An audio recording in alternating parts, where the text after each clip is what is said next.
नमस्कार, आभार, अभिनंदन, स्वागत आप सभी का फॉर्मूला गुरु में। मैं हूं विपुल सिंह। फॉर्मूला गुरु में हर हफ्ते हम एक नई थीम के साथ आते हैं जिससे आपका पोर्टफोलियो न सिर्फ सुरक्षित रहे बल्कि इसमें लगातार बढ़ोतरी होती ही दिखाई दे। इसी क्रम में आज हम बात करेंगे एक ऐसे सेक्टर की जिसने न सिर्फ रिटर्न के मामले में इंडेक्स को आउट परफॉर्म किया है बल्कि चौथी तिमाही के नतीजे भी ज़्यादातर कंपनियों ने काफ़ी शानदार दर्ज किए। जी हाँ, आज हम बात करेंगे रियल्टी सेक्टर की। रियल्टी सेक्टर की तेजी की वजह क्या है? रियल्टी शेयरों को चुनते समय किन बातों का ध्यान रखना चाहिए? अभी किन रियल्टी शेयरों में लगाएं दांव? ऐसे ही तमाम सवालों के जवाब के साथ रियल्टी सेक्टर पर करेंगे आज हम 360 डिग्री चर्चा विस्तार के साथ। लेकिन सबसे पहले उन महत्वपूर्ण सवालों पर नजर डालते हैं जिन पर आज हम विस्तार से चर्चा करने वाले हैं।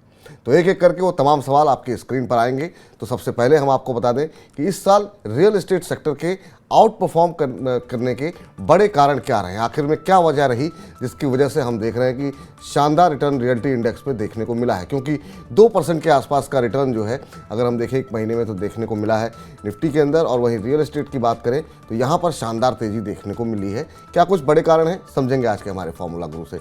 इसके अलावा दूसरा महत्वपूर्ण सवाल कि आखिर में जो ब्याज दरें बढ़ी हैं, हालांकि अब पॉज लगता हुआ दिखाई दे रहा है, लेकिन जो ब्याज दरें हाल फिलहाल में बढ़ोतरी लगातार देखने को मिल रही थी, उसके बावजूद रियल एस्टेट सेक्टर में डिमांड के अंदर हमने किसी तरह की कमी नहीं देखी है। वजह इसकी क्या है, हमारे फॉर्मूला गुरु से हम जानने की कोशिश करेंगे। साथ ही साथ ये भी समझने की कोशिश करेंगे कि आखिर में आने वाले समय में डिमांड कहाँ पर ज़्यादा देखने को मिलेगी रियल एस्टेट में। क्योंकि लग्जरी जो फ्लैट्स हैं, लग्जरी जो प्रॉपर्टीज़ हैं, वहाँ पर हम देख रहे हैं कि काफ़ी अच्छी बिक्री देखने को मिल रही है। अफोर्डेबल हाउसेस की भी क्या डिमांड बनी रहेगी, ये भी हम जो है हमारे आज के एक्सपर्ट से पूछेंगे। इसके बाद जानेंगे कि 2017 से 2022 के बीच में हम रियल्टी सेक्टर की अगर बात करें तो यहाँ पर विदेशी निवेश करीब 3 गुने से ज़्यादा बढ़ा है। इतना पैसा रियल्टी सेक्टर में जो आ रहा है, इसकी क्या वजह हैं? क्या तमाम जो एनआरआईज हैं, जो तमाम जो विदेशी निवेशक हैं, उनको अब भारतीय रियल्टी सेक्टर जो है वो काफ़ी पसंद आ रहा है? क्या वजह है इसकी, समझेंगे एक्सपर्ट से। पांचवा सवाल जो है, आखिर में अब हम बात करेंगे निवेश की, कि ये समझने की कोशिश करेंगे कि रियल एस्टेट सेक्टर में जब हम कंपनी चुनते हैं तो किन महत्वपूर्ण बातों का ध्यान रखना चाहिए, कौन से वो आंकड़े हैं जिनको पढ़ना देखना चाहिए, ये भी हम समझेंगे आज के एक्सपर्ट से, ताकि आप खुद भी अपने लिए कोई रियल एस्टेट सेक्टर में अगर कंपनी चुननी हो तो आप चुन सकें। दिग्गज या फिर मिड कैप, कहाँ पर कौन सी रियल एस्टेट कंपनी में ज़्यादा रिटर्न मिलेगा? क्योंकि हम देख रहे हैं कई सारी कंपनियों में अच्छी रैली आई है, लेकिन अगर चुनना हो तो लार्ज कैप चुने या फिर मिड कैप, ये भी समझेंगे अपने एक्सपर्ट से। इसके बाद जानेंगे कि किस तरह की रियल एस्टेट कंपनियों से दूर रहना चाहिए, क्या कुछ वहाँ पे कंसर्न हैं, क्यों उनसे दूर रहना चाहिए, क्या वो सिग्नल्स हैं जिनकी वजह से इन कंपनियों से दूर रहना चाहिए। आठवां सवाल कि रियल एस्टेट कंपनियों के बड़े रेड फ्लैग्स क्या होते हैं। बड़े रेड फ्लैग्स का मतलब ऐसे कौन कौन से आंकड़े हैं जिनको पढ़ने के बाद आपको ये मैसेज मिलने शुरू हो जाते हैं, आपके लिए ये एक तरीके से अलर्ट है कि आप इस शेयर से अब निकल जाएं। तो क्या वो महंगा कर्ज है, क्या वो बढ़ती ब्याज दरें हैं, क्या उनके प्रोजेक्ट के जिस तरीके से पूरे हो रहे हैं उनकी अगर रफ्तार रुकती है तो होते हैं, ये समझेंगे एक्सपर्ट से अपने। नौवां महत्वपूर्ण सवाल कि आखिर में अपने पोर्टफोलियो में रियल एस्टेट के शेयर जो है वो कितने फीसद रखें। कि मान लीजिए आज हम एक पोर्टफोलियो बनवाते हैं हमारे एक्सपर्ट से, तो अगर हम वहाँ पर 100 रुपये लगा रहे हैं तो कितने पैसे हमको रियल एस्टेट कंपनियों के अंदर लगाने चाहिए। और आखिरी जो 10वां सवाल होगा वो हमारे आज के खास मेहमान जो रहेंगे संतोष सिंह जी, उनसे समझने की कोशिश करेंगे कि उनके पसंदीदा रियल एस्टेट सेक्टर शेयर कौन से हैं और वो इस समय कहां पर दांव लगाने की सलाह दे रहे हैं। तो चलिए आगे बढ़ते हैं और अब आपको फटाफट रूबरू कराते हैं हमारे आज के फॉर्मूला गुरु मार्केट एक्सपर्ट संतोष सिंह जी से। संतोष जी, बहुत बहुत स्वागत सर, आभार, अभिनंदन आपका आज की इस चर्चा में जुड़ने के लिए, अपना महत्वपूर्ण समय देने के लिए।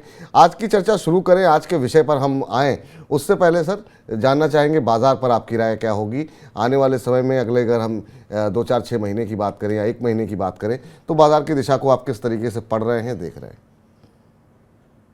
नमस्कार Vipul ji, and thank you for having me on your steel show.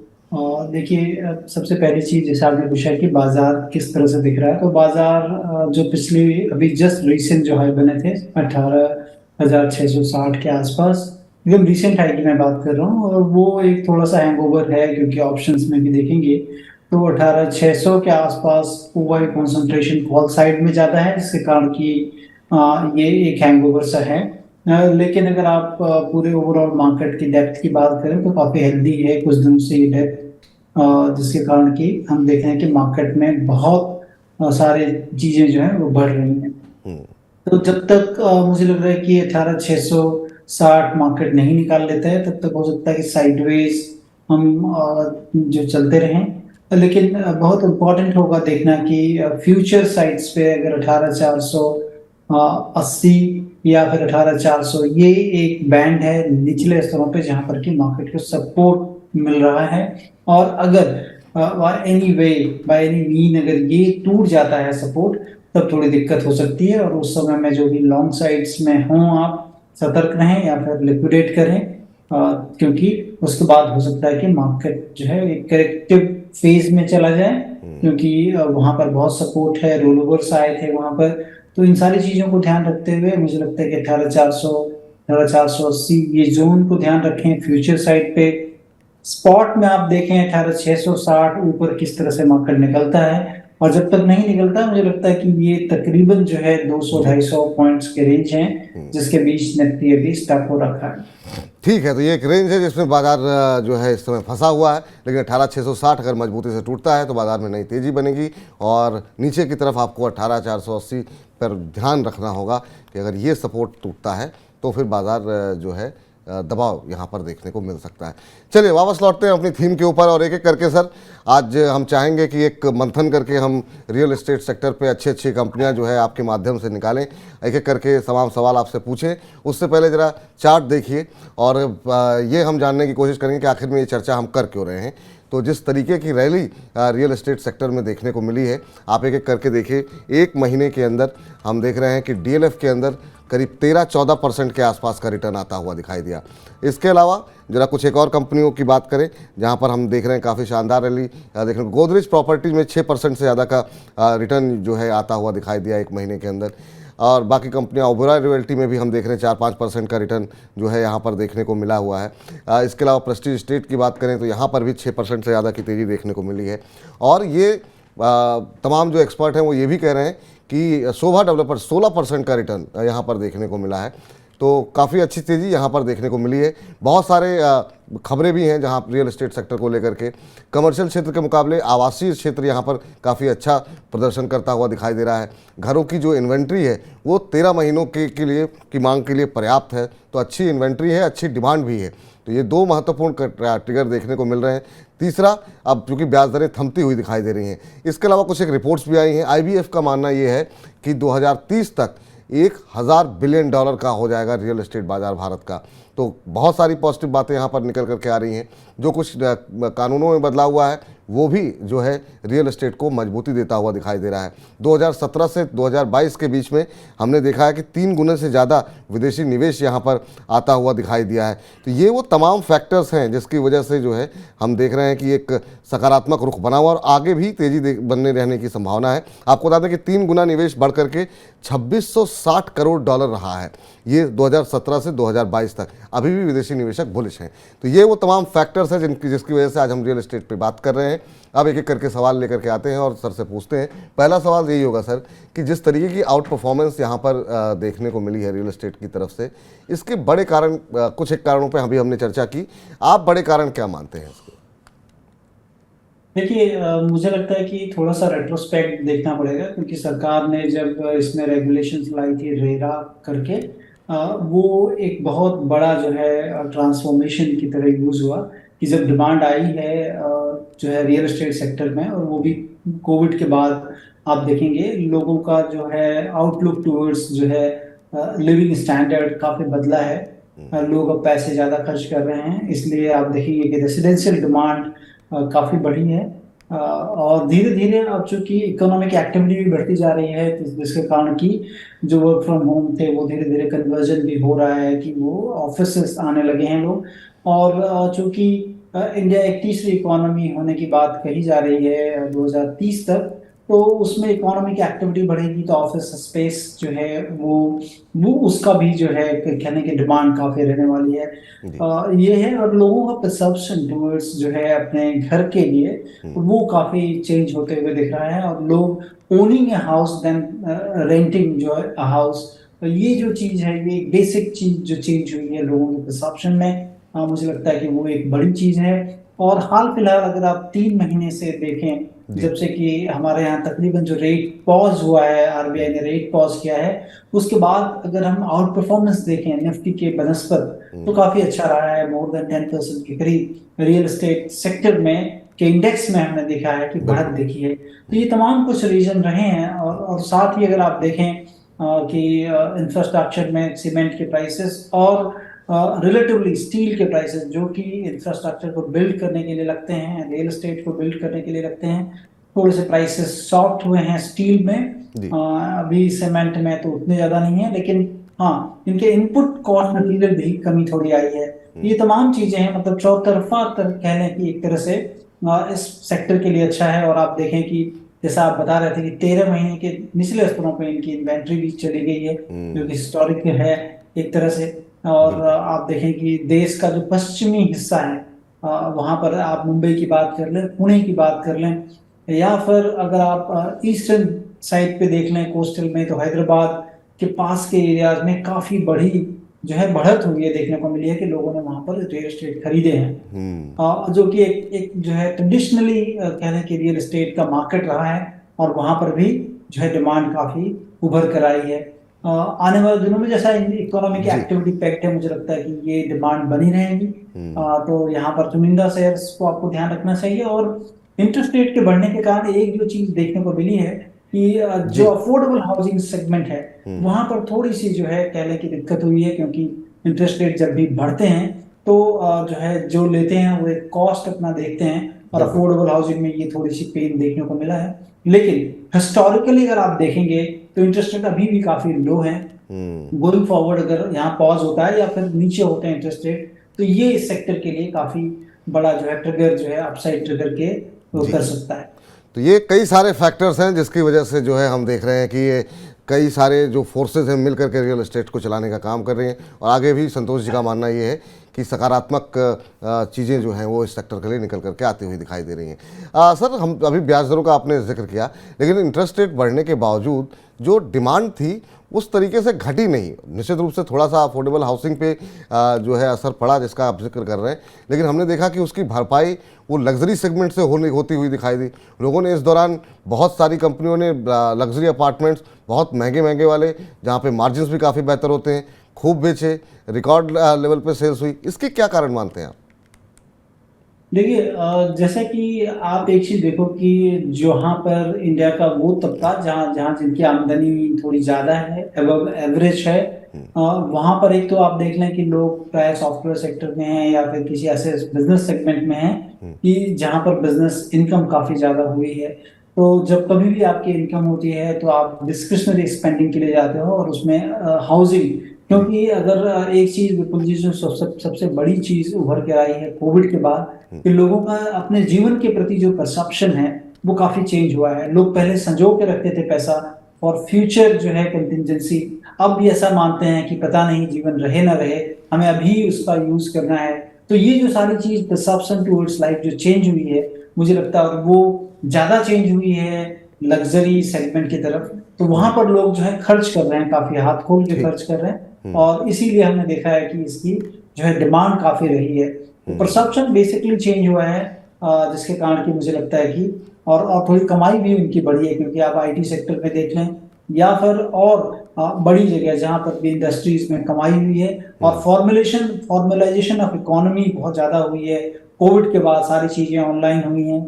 Economy जो है वो पहले कच्चे की इकोनॉमी हुआ करती थी, अब पक्के की इकोनॉमी हो गई है। ये बहुत सारी चीजें हैं जिसके कारण बिल्कुल। कि इस लग्जरी सेगमेंट में काफी लेग मिला है। अगले सवाल पे आते हैं सर, और उसके साथ साथ एक जो है एक छोटा सा सवाल और है। अभी आपने चूंकि बात आईटी सेक्टर की कि लोगों की नौकरियां जो है काफ़ी ज़्यादा हैं, वहाँ लोग पैसे खर्च कर रहे हैं। एक लेकिन यहाँ पे थोड़ा सा कंसर्न क्या आपको दिखाई दे रहा है ये कि जिस तरीके से हम देख रहे हैं कि आईटी कंपनियों को लेकर के थोड़ा सा स्लो डाउन की बात हो रही है, आईटी कंपनियों में नौकरियां जा रही हैं, स्टार्टअप में नौकरियां जा रही हैं, वो कितना प्रभावित करेगा? और आज का तीसरा जो महत्वपूर्ण सवाल है वो ये है, आने वाले टाइम में आप लग्जरी या फिर अफोर्डेबल कहाँ पर ज़्यादा डिमांड देख रहे हैं? देखिए, मुझे लगता है कि लग्जरी में डिमांड अभी भी रहेगी, लेकिन ये जो कंसर्न जैसा आपने बताया कि आईटी सेक्टर में जो कंसर्न्स हैं, वो कंसर्न मुझे लग रहा है कि फॉर द टाइम बीइंग है, लेट्स से कि 6 मंथ टू 12 मंथ्स के पीरियड हो सकता है जहां पर कि आपको ये कंसर्न होंगे, क्योंकि वेस्टर्न इकोनॉमीज के में ये सारी दिक्कतें हैं जहां से कि आईटी सेक्टर डायरेक्टली रिलेटेड है, वहां से उनके रेवेन्यू हैं। तो वहां पर जरूर दिक्कत हमें जो है एक कह लें कि यूरोपियन इकोनॉमीज में, जर्मनी में, यूके में ऐसा देखने को मिल रहा है, और यूएस में भी। जी। लेकिन चीजें धीरे धीरे ठीक हो रही हैं, तो ये थोड़ा समय लग सकता है डेफिनेटली। लेकिन मुझे लगता है कि आने वाले दिनों में जो डिमांड रहेगी लग्जरी प्लस सेमी लग्जरी की तरफ आपको जरूर ध्यान रखना चाहिए, कि जहां पर की डिमांड आने वाले दिनों में रहेगी। ठीक।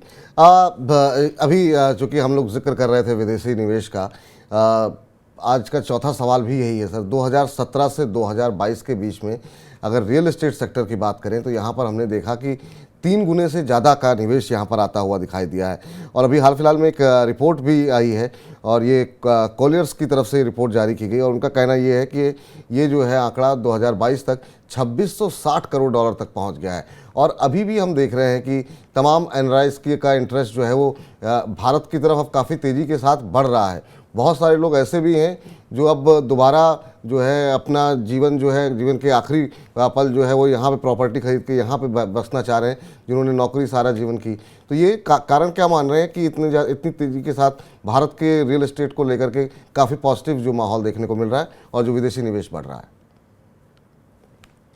देखिए, जहाँ पर इकोनॉमिक डेवलपमेंट होता है तो इकोनॉमिक डेवलपमेंट में सबसे बड़ा जो हाथ होता है वो इंफ्रास्ट्रक्चर रियल एस्टेट का होता है। और रियल एस्टेट जो है, अगर इंडिया कह लें कि यहाँ की गवर्नमेंट पीएलआई स्कीम्स या ऐसे बहुत सारी स्कीम्स के थ्रू बिजनेसेस को अट्रैक्ट कर रही हैं कि वो भारत में निवेश करे, यहाँ के लोगों को रोजगार दे, तो इकोनॉमिक एक्टिविटी बढ़ती है, तो उसका जो है परोक्ष रूप से उसका जो असर पड़ता है वो रियल एस्टेट सेक्टर पर पड़ता है। और यही सब कुछ देखते हुए हमने देखा है कि पिछले कुछ सालों में रियल एस्टेट में काफी बड़े इन्वेस्टमेंट आए हैं। और दूसरा, जैसा मैं पहले भी बात कर रहा था कि रेरा जैसे जो है जो कह लें कि एक तरह से इनैक्ट किया गया जो रेगुलेशन, उसके कारण भी जो भी सेक्टर थे उसमें ट्रांसपेरेंसी काफी हद तक बढ़ गई है।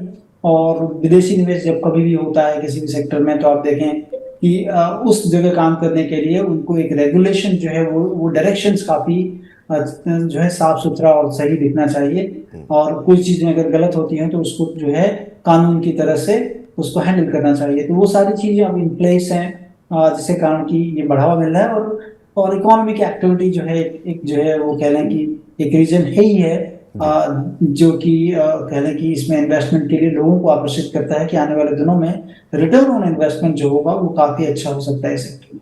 ठीक। तो ये सर जो अभी तक के जो सवाल थे वो हमने कंपनी के सेक्टर के फंडामेंटल्स को समझने की कोशिश की। अगले जो सवाल होंगे सर वो शेयर बाज़ार के निवेश के लिहाज से होंगे। तो पहला उस क्षेत्र में पहला सवाल और आज का 5वां सवाल ये है कि रियल एस्टेट सेक्टर में जब हम कोई भी शेयर आइडेंटिफाई करें तो किन महत्वपूर्ण आंकड़ों पे, किन महत्वपूर्ण बातों पर हमें ध्यान रखना चाहिए? कौन सी ऐसी चीज़ें हैं जिस पर ज़्यादा फोकस होना चाहिए? हर सेक्टर के अपने कुछ एक नंबर्स होते हैं जिन पर नज़र रखनी चाहिए। आप किन बातों पर ध्यान रखने की सलाह देंगे? देखिए, सबसे पहली दो तीन चीजों का आप ध्यान रख लें कि कंपनी के पास जो है वो कितनी उनके जो भी प्रोजेक्ट चल रहे हैं उसमें कितनी अच्छी बुकिंग्स आ रही हैं। और जब भी कंपनी लॉन्च कर रही है तो लॉन्च करते के साथ कितने लोग बुक कर रहे हैं, क्योंकि ट्रस्ट एक बहुत बड़ी चीज होती है रियल्टर्स या बिल्डर्स के ऊपर, किसी भी कम्युनिटी का, सोसाइटी का। और पिछले जो है कई सालों में हमने ऐसा देखा है कि छोटी छोटी बहुत सारी कंपनियां लोगों को पैसों का जो है ठीक से उपयोग नहीं किया, इस प्रोजेक्ट का पैसा दूसरे प्रोजेक्ट में लगाया, और लोगों को जो डिलीवरी दी गई वो इन टाइम डिलीवरी नहीं दी गई, काफी देर से मिले। तो जब कोई भी चीज जो है एक्सपेक्टेड टाइमलाइन के तहत नहीं मिलती है तो आपका इकोनॉमिक वैल्यू उसका घट जाता है। और ऐसे आप देखेंगे जितनी भी दिग्गज कंपनियां हैं या फिर मिड कैप से लेकर लार्ज कैप की जो कंपनियां हैं वहां पर ये इशू बहुत कम है। तो आपको हमेशा ये ध्यान रखें कि जो कंपनियां टाइमलाइन मेंटेन करती हैं और जिन कंपनियों ने कंप्लायंस को बहुत अच्छी तरह से फॉलो किया है, क्योंकि आप जब कभी भी रियल एस्टेट पे जाते हैं तो आपने बहुत सारी जो है रेगुलेटरी अथॉरिटी से आपको परमिशन लेने पड़ते हैं, और कितनी अच्छी तरह से आपने लिया है इन सारी चीजों को जो है आप उनके एनुअल रिपोर्ट में पढ़ें या फिर आपको ग्राउंड रियलिटी मार्केट में भी बहुत सारी चीजें पता चलती हैं। तो ये एक अमूमन तौर पे आपको देखना चाहिए। प्लस जो है इसमें ये देखें कि कितनी जो है रियल एस्टेट प्रोजेक्ट कंपनी कर रही है और कंप्लीशन के किस स्टेज पे है। इसका मतलब है कि कैश फ्लो कैसे आ सकता है कंपनी में। मुख्यतः जो है बिजनेस में हम हमेशा कैश फ्लो को आकलन करने की सोचते हैं कि कैश फ्लो की सियोरिटी और किस टाइमलाइन पे वो कैश फ्लो कंपनी के पास आएगा, और जितना स्मूथली वो आ पाएगा कंपनी के पास, उतना ज्यादा एड वैल्यू जो है एडिशन होता है शेयर होल्डर्स के लिए। तो इन कुछ चीजों का आपको ध्यान रखना चाहिए। प्लस आप ये देख लें कि डेट कितना है कंपनी के, रिटर्न ऑन इक्विटी कितना कर रही है company, return on capital employed कैसा हो रहा है, और टाइमली डिलीवरी कैसे हो रही है कि नहीं हो रही है। तो ये तमाम चीजों को अगर आप देखेंगे तो मोटा मोटी एक आकलन कर पाएंगे कि कौन सी कंपनियां अच्छी हैं। जी। अब सर यहाँ पर चूंकि ये बात तो आपने बता दी कि क्या कौन कौन से आंकड़ों पे किन किन चीज़ों पे ध्यान देना चाहिए कोई कंपनी चुनते समय, लेकिन अगर अभी की जो मौजूदा माहौल है उसमें अगर चुनना हो तो आप लार्ज कैप के साथ जाएंगे या मिड कैप? किस तरह की रियल एस्टेट कंपनियों में अच्छे रिटर्न की हम उम्मीद करें? क्योंकि हमने इस बार जो नतीजे देखे उसमें छोटी कंपनियों ने भी काफ़ी अच्छी नतीजे रहे, जैसे शोभा डेवलपर्स के हमने नतीजे देखे काफ़ी अच्छे रहे, और डीएलएफ जैसी दिग्गज कंपनियां भी बेहतर परफॉर्म कर रही हैं। तो अगर चुनना हो तो आप किस तरफ जाएंगे, या फिर दोनों का एक मिक्स रखना चाहिए पोर्टफोलियो में? देखिए, मुझे लगता है कि कुछ मिक्स रखूंगा मैं, क्योंकि बहुत दिग्गज भी होगा तो वहाँ पे रिटर्न जो है थोड़े कम होते हैं। तो मेरा ध्यान होगा कि थोड़े से mid to large cap size में मैं रखूं, और थोड़ा सा जो है अपर मिड कैप में मैं उसको रखना चाहूंगा। तो मिला जुला कर रहे, और जहाँ पर ट्रांसपेरेंसी प्रोजेक्ट जिनके अच्छे हों। और एक चीज का और ध्यान रखें कि ये सेक्टर जो है थोड़ा साइक्लिकल जरूर होता है, क्योंकि इकोनॉमिक साइकिल के साथ ऊपर और नीचे होता है, और इसमें जो रिस्क हो सकते हैं वो पैंडेमिक जैसी सिचुएशंस में बहुत खराब हो सकते हैं। तो वो एक रिस्क हैंगओवर रहता है, इसीलिए जो है पोजीशन साइजिंग उस हिसाब से करें। और एक सिक्लिकल है तो बहुत ज्यादा न लें, और एक साइकिल का इफेक्ट कभी भी, और साइकिल कभी भी एब्रप्टली चेंज हो जाती है इकोनॉमिक साइकिल, तो उस चीज का जरूर ध्यान रखें। तो सतर्कता के साथ काम करें, एक मिक्स अप्रोच के साथ कामकाज करें। ये ज़रूर देखें कि कंपनी के जो फंडामेंटल्स हैं वो कैसे हैं, ट्रांसपेरेंसी कितनी है, किस तरह के प्रोजेक्ट वो कर रहे हैं, जो प्रोजेक्ट वो ले रहे हैं वो कंप्लीट समय पे हो भी रहे हैं कि नहीं हो रहे हैं। ये सब तमाम चीज़ों को देखते हुए फिर चाहे मिड कैप हो या लार्ज कैप, दोनों में निवेश किया जा सकता है। अब सर एक जो महत्वपूर्ण सवाल आता है वो ये है कि आखिर में किस तरह की रियल एस्टेट कंपनी से दूर रहना चाहिए, क्योंकि इस सेक्टर में बहुत सारी अनलिस्टेड कंपनियां ऐसी रहीं जिन्होंने बहुत बड़े बड़े फ्रॉड किए, कोर्ट तक मामला गया, कई लोगों के टावर गिराए गए। तो ये सब बड़े कंसर्न रहते हैं कि ज़मीन जो है सही तरीके से ली गई है कि नहीं, परमिशन सारी है कि नहीं है। तो क्या कौन सी ऐसी कंपनियां होती हैं जिनसे आपको लगता है कि दूर रहना चाहिए? देखिए, सबसे पहली चीज कि मतलब आप कभी भी अगर किसी कंपनी को लें तो उनके बारे में थोड़ा सा गूगल जरूर कर लें, क्योंकि उनके जो केसेस हैं, पेंडिंग केसेस हैं, किस तरह के केसेस पेंडिंग हैं, उस चीज पे जरूर देखें। ट्रांसपेरेंसी वहां पे आपको दिखेगी कि कोई भी कंपनी है रेगुलेटरी अथॉरिटी से कैसे परमिशन लिया है, और पिछले जो प्रोजेक्ट्स इन्होंने किए हैं कितने टाइम से डिलीवर हुए हैं, और अगर नहीं किया है टाइमलाइन से तो क्या चीज का वायलेशन किया है। कोई ऐसी चीज तो नहीं रही है जिसको कि इंटेंशनली किया गया हो। तो आप गूगल करेंगे तो आपको ये पता चलेगा कि कौन सी कंपनियों के कौन से प्रोजेक्ट रुके पड़े हैं, और कौन सी कंपनी के प्रोजेक्ट जब चल रहे हैं तो उसकी डिमांड कितनी ज्यादा बढ़ रही है। क्योंकि लोगों के अंदर एक तरह का विश्वास जरूर हो जाता है कि एक फला जो है रियल्टर है, वो उसके प्रोजेक्ट्स अच्छे होते हैं, उसकी टाइम वाइज डिलीवरी होती है। तो जैसे ही प्रोजेक्ट लॉन्च होते हैं लोग जो है हाथों हाथ उस प्रोजेक्ट को लेते हैं। तो ऐसी चीजों को ध्यान रखें, और कैश फ्लो को हमेशा ध्यान रखें। जब कभी भी आप बैलेंस शीट को पढ़ें या फिर आप उनके पीएनएल को पढ़ें, कैश को देखिए कि कैश को किस तरह से कंपनी मूव कर रही है। ऐसा तो नहीं है कि कई प्रोजेक्ट्स कंपनी के हैं जो स्टक हो रखे हैं जिसके कारण कैश फ्लो की दिक्कत है। तो ऐसी कंपनियों को आपको एकदम अवॉइड करें जहां पर टाइम वाइज डिलीवरी नहीं है, कैश काफी स्टक हो चुके हैं। उन कंपनियों को अवॉइड करके जो कैश रिच कंपनियां हैं जिसके के प्रोजेक्ट जो है फ्लो काफी अच्छे हैं, उन कंपनियों को आपको ध्यान रखना चाहिए। इसी सवाल को सर आगे बढ़ाते हैं और ये हमारा 8वां सवाल होगा कि आखिर में जो रियल एस्टेट सेक्टर की जो कंपनियां होती हैं, हर सेक्टर के अपने कुछ एक रेड फ्लैग्स होते हैं कि जिनको जैसे वो इस तरह के रेड फ्लैग्स देख करके ये अलर्ट हो जाना चाहिए कि इनसे अब दूर होने का वक्त आ गया है। तो रियल एस्टेट कंपनियों के लिए वो बड़े रेड फ्लैग्स क्या होते हैं? क्या वो इंटरेस्ट रेट बढ़ता है तब वो रेड फ्लैग्स आते हैं? जब कंपनी के ऊपर कर्ज ज़्यादा बढ़ रहा हो वो बड़ा कंसर्न है। कैश फ्लो का जिक्र किया आपने, तो क्या कैश फ्लो अगर घटता हुआ दिखाई दे तो वो क्या बड़ा रेड फ्लैग्स होता है? बड़े रेड फ्लैग्स क्या हैं कि हम किसी कंपनी में जब हमने निवेश किया वो कंपनी अच्छी थी, अब ऐसे कुछ है कि कौन से संकेत है जिससे वो देखने के बाद ये संकेत मिल जाने चाहिए कि यहाँ से अब दूर हो जाएं, क्योंकि अभी कंपनी की स्थिति बहुत अच्छी दिखाई नहीं दे रही? तो देखिए विपुल जी, एक बहुत ही मतलब आम सी बात है, क्योंकि रियल एस्टेट एक ऐसा सेक्टर है जिसमें कि बाहुबली जिसे हम कहते हैं वो लोग का काफी बड़ा इन्फ्लुएंस होता है। तो ऐसी भी कोई भी कंपनियां, जैसे जैसे कभी भी आप केवाईसी करते हो तो उसमें एक चीज लिखा रहता है कि whether you are politically influenced person. Politically influence अगर आपका है तो कहीं ना कहीं जो है आप आम निवेशकों के लिए अच्छा शायद नहीं करोगे, ये अमूमन एक बात होती है। तो आप उस चीज को देख लें कि कहीं भी पॉलिटिकल इन्फ्लुएंस नहीं है कंपनी। हाँ, एक एनवायरनमेंट में जरूर काम करना पड़ता है इनको, जहां से कि पॉलिटिक्स या फिर जो वहाँ की सरकारें हैं उनके साथ इनको एक कोऑर्डिनेशन बना के चलना पड़ता है, तो वो एक अलग चीज है। लेकिन अगर कोई बहुत ज्यादा इन्फ्लुएंशियल है इस तरह का, तो वो एक बहुत बड़ा रेड फ्लैग होता है इन सारी चीजों के लिए। तो पहले आप वो चीज को निर्धारित कर लें कि देख लें, गूगल कर लें कि इनके प्रमोटर कौन है, किस तरह की चीजें रही हैं, क्योंकि ये सबसे बड़ा रेड फ्लैग होता है इस सेक्टर में। क्योंकि वो टाइमली डिलीवरी नहीं होगा, आपके पैसे स्टक हो जाएंगे और आप उन पैसों को चेज करने के लिए बहुत मतलब मशक्कत करनी पड़ेगी आपको।